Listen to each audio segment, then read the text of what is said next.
So our balanced budget did not take into consideration rent. And there's precedent from other schools out there that had this problem, where the parish rented them the space for no rent for 5 years. So we were proposing a triple net type of basis in which we pay all the expenses, which is essentially what we're doing now. And we're asking for at least 5 years rent-free. We did receive they did review and they did respond.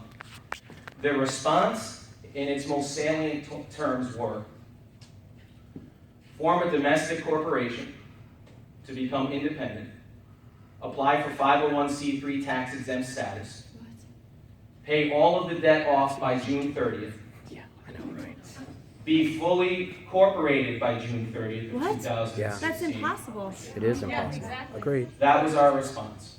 That, on It- December it- 28th when we were on vacation. It is the parish.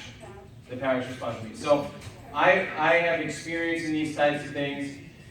From a timeline perspective, it's just impossible to do it that quickly. And then after we could really fashion any response to that, or maybe further negotiate, this meeting was called.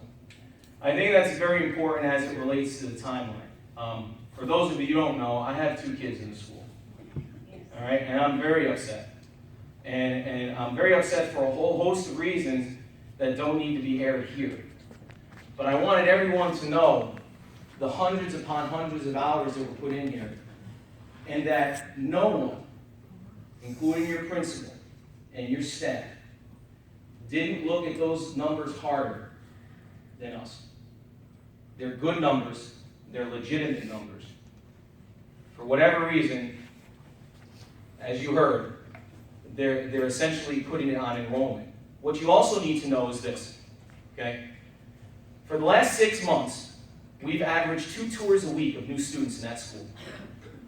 Part and parcel of that is the fact that we've updated our website to allow online inquiries to be submitted, 5 of which we've gotten since the calling of this meeting.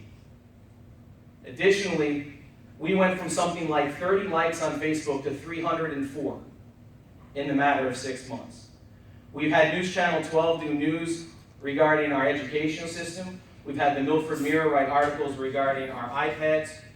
We've done things to make ourselves look good and ensure a proper education for the children.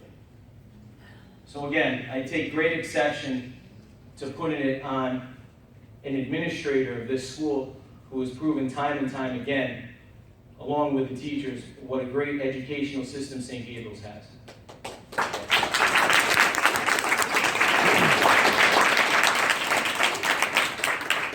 I can't tell you guys what to do, all right?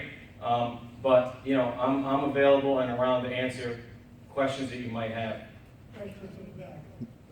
Yeah. Not that you want to take it, but what type of legal recourse do you actually have based on the information we heard tonight, which is shady at best? Well, I really can't comment on the legal recourse, except for the fact that what everyone needs to realize, for better or for worse, is the parish is the school and the school is the parish. The school is not an independent entity. The school can't essentially sue or have standing to sue per se as an entity, because they're not an entity. So that, I mean, that's the best that we can really state at this point. Sorry. I would just say, isn't it? It seems clear to me that the timeline and everything I've seen tonight, and like I said, I'm just catching up with a lot of this stuff. I wasn't privy to a lot of this. Obviously, I think a lot of this work, but the property and the financials was what, 1.1 million. Right. Now the assessment is 5 million. They didn't sell the other property. Doesn't it now make sense, at least to me,